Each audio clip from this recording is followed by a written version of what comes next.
हामी जेनजीलाई छोएर देखाओ। अस्ति त हामीले एउटा सानो कास्टिङ मात्र गरेको सम्झिनुस् के, फेरि अर्को विद्रोह सुरु भयो। धम्की होइन, सुनिदिनुस्, माग पूरा गरिदिनुस्, होइन भने छोडिदिनुस्, त्यहाँ बस्ने जरुरत छैन। हामीले यति विश्वास गरेर सुशीला कार्कीलाई त हामीले आमा मानेर उहाँले भन्नुभयो कि 5 दिनमा हामी केपी ओली जस्ता हत्याराहरूलाई कटघरामा आएर समातेर यो जेनजी पुस्तालाई न्याय दिन्छु भन्नुभएको थियो। अब कति मर्न पर्ने हो। देश बनाउनको लागि राजाको आवश्यकता देखिन थालिएको छ। सबैलाई मिलाएर लान सक्ने क्षमता अब कसैको हातमा छैन, युक्कै पनि राजाले गर्नुभएको थियो। राजालाई सत्ता र कुर्सीको लोभ चाहिएको थियो भने अस्तिको दिनमा राजा सिंहासनमा हुन्थे कि, किनकि राजालाई यो सिंहासनको खाँचो छैन। राजा सधैँभरि राजा नै हुन्छ। अब देश बनाउने हो भने सबैजना एकजुट हुनै पर्छ, सबैजना सडकमा उत्रिनै पर्छ। म आफै नै यहाँबाट बोलिदिन्छु कि राजा आएपछि यो देश तपाईँहरूले सोचे भन्दा धेरै माथि पुग्छ। प्रत्यक्ष कार्यकारी प्रधानमन्त्री चुनाव गराइदेऊ न भने त्यो पनि मिल्दैन भनिदिन्छन्। उहाँले भन्नुहुन्छ के चाहिँ गर्न मिल्छ, अब चुनाव गराउन मिल्छ। हामीलाई चुनाव स्वीकार्य छैन, हामीलाई देश बनाउनु पर्ने छ।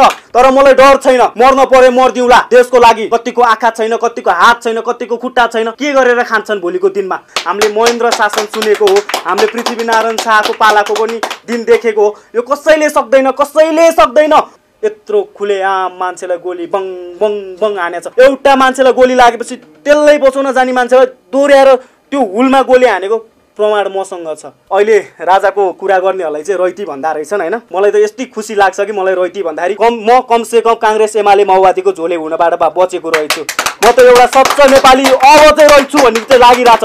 यो हाम्रो माग के हाम्रो लागि मात्र हो, हामी घाइतेहरूको लागि मात्र हो, यो आन्दोलन के हाम्रो मात्र रह्यो र हामी देश बनाउन लडेको हो। सच्चा राष्ट्रभक्त म, मेरो वचन कहिले पनि म खेर फाल्दिनँ। 240 वर्ष राज संस्था चलाए तेरो निरङ्कुश राजाले के गरेछ, के गरेको थियो भनेर चाहिँ क्वेसन गर्नेहरू धेरै देखियो होइन। आजको नेताहरूलाई भुइँको धुलो नसम्झिनेहरूको अगाडि वीर गोर्खाली महेन्द्र राजा वीर विक्रम शाह जाँदाखेरि सबैजनाले उठेर टाउको निहुर्याउने दिन आएको थियो। हाम्रो महेन्द्र राजाले देशको शिर त्यहाँ पुर्याउनु भएको थियो। आजको देशको अवस्था कस्तो रहेको छ। स्कुलमा राजाले बनाइदिएको स्कुलमा पढेर राजनीति गरेर राजाकै विरुद्धमा बोलेर हिँड्ने नेताहरूका कुरा सुनेर को झोले को रैती भनेर झगडा गरेर मरेर मारेर लडेर एक आपसमा सामाजिक सञ्जालमा झगडा गरेर बसेर देश बन्दैन। प्रत्यक्ष कार्यकारी प्रधानमन्त्री हुने बित्तिकै सबै देश बन्छ भन्ने सोचिरहनु भएको छ नि, बन्दैन। तपाईँहरू ढुक्क आउनुहोस्, काहीँ पनि बनेको छैन है, बनेको छैन।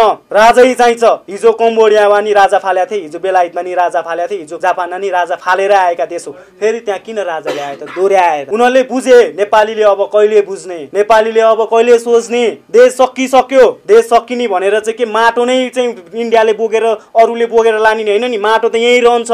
बिस्तारी नक्सा पेलिँदै आउने हो, बिस्तारी झन्डाको रूप फेरिँदै जाने हो, बिस्तारी सर्वसाधारण जनताको स्वाभिमानमा खेलिँदै जाने हो। यही हो देश बिग्रिने भने, देश लुटिने भने यही हो। काला पानी लिपिया दुरा। त्यहाँको जनताको भावना सुन्नु भएको छ, त्यहाँको जनताको कुरा सुन्नु भएको छ, त्यहाँको जनतालाई एकचोटि भेटेर हेर्नु भएको छ। उहाँहरूले हात जोडेर बोलिरहनु भएको छ कि हामीलाई नेपालसँग नजोडिदिनु, हामीलाई बाँच्न गाह्रो भयो। त्यो अवस्था कसले पुर्यायो, कसले पुर्यायो, कति वर्ष शासन गरे यिनीहरू तपाईँहरूले देख्नु भइरहेको छ नि। यत्रो जनता मारे। अब एकचोटि छोडिदिनुहोस्, पार्टीहरू छोडिदिनुहोस्। देश बनेपछि हामी पार्टी बनाउला। तपाईँ सक्नुहुन्छ तपाईँ बनाउनुहोस्, म सक्छु म बनाउँछु। कुनै पार्टीमा जान मन लागेको छ नि जाउँला, तर देश बनाऊ है। सबैभन्दा पहिला देश बनाऊ। देश पार्टीले बनाउँदैन, बुझ्नु। हिजो राजाले बनाएको कल कारखानाहरू बेचेर खाने पार्टीले कसरी देश बनाउँछ। आज हामीले तिरेको करमा खेल्ने पार्टीले कसरी देश बनाउँछ। कुन आधारले भन्नुहुन्छ कि एमाले देश बनाउँछ, काङ्ग्रेसले देश बनाउँछ, माओवादीले देश बनाउँछ। यत्रो जनता मरे, उनीहरूलाई एक थोपो चिन्ता कतै गरेको, चिन्ता व्यक्त गरेको एउटा भिडियो देखाउनुहोस् ल। कसैले गरे? उहाँहरूलाई त चुनावमा जान पर्याछ, उहाँहरूलाई त जेनजीसँग बदला लिनु पर्याछ, उहाँहरूलाई त सुदन गुरुङ थुन्न पर्याछ। हेरौँ त थुनोस्, कसले थुन्दो रहेछ, कहाँ थुन्दो रहेछ। जहाँ लर जसले युवाहरूलाई छुन्छ, जसले सुदन गुरुङ जस्ता जेनजी पुस्तालाई छुन्छ नि, सक्यो।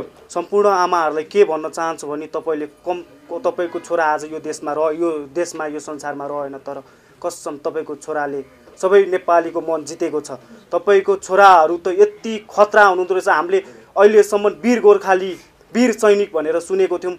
पक्कै त्यस्तै हुनुहुन्थ्यो, उहाँहरू त्यस्तै हुनुहुन्थ्यो होला र उहाँहरूको नाम चाहिँ वीर सैनिक हुन गयो, वीर गोर्खाली हुन गयो।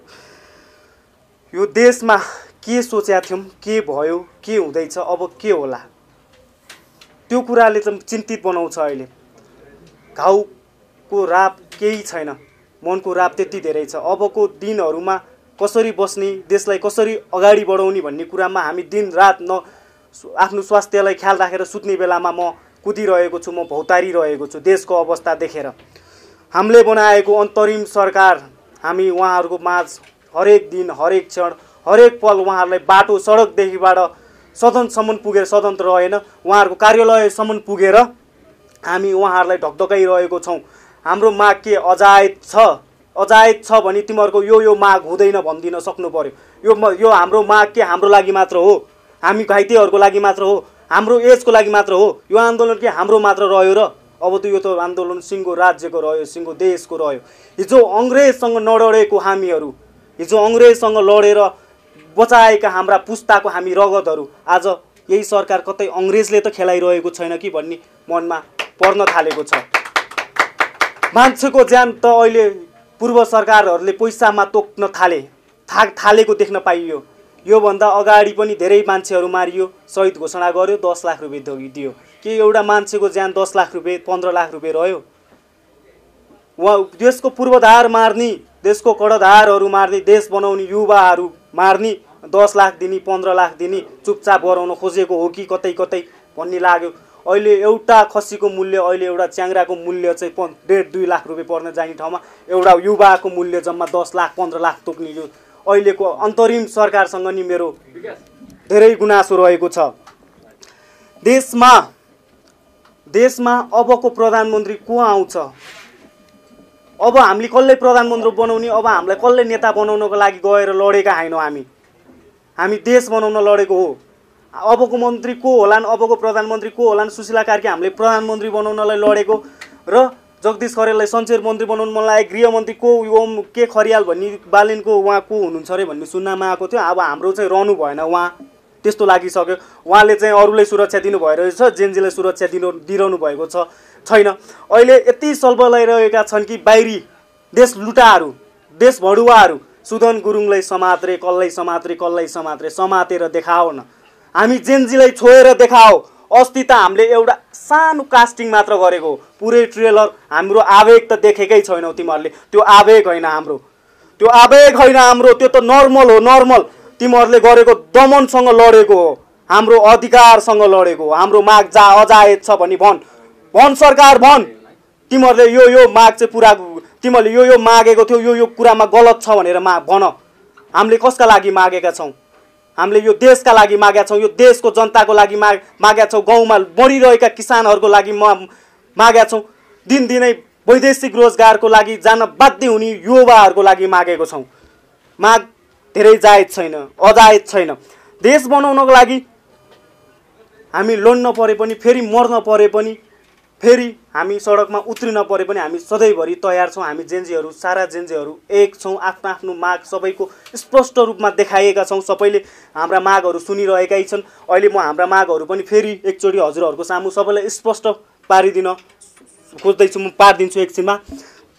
देश कुन हालतमा गइरहेको छ भने अहिले त हामीले सोचेको जस्तो भइरहेकै छैन। झनै हामीले अन्तरिम सरकारलाई हामीले यति विश्वास गरेर सुशीला कार्कीलाई त हामीले आमा मानेर उहाँले भन्नुभयो कि 5 दिनमा हामी केपी ओली जस्ता हत्याराहरूलाई कटघरामा आएर समातेर यो जेनजी पुस्तालाई न्याय दिन्छु भन्नुभएको थियो। हाम्रो घाउ दुखे पनि, बेहोसी अवस्थामा भए पनि हाम्रो मन हाँसेको थियो, हाम्रो मुहारमा तब खुसी देखेको थियो। तर अहिलेको अवस्थामा फेरि त्यो मुहार, फेरि न्याउरोपना आउन थालिसकेको छ।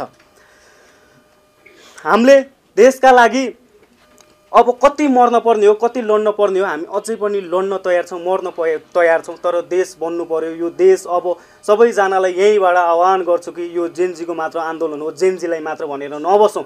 अब सारा नेपालीले यो आन्दोलन हाम्रो सिङ्गो नेपालको लागि हो भनेर अगाडि बढौँ।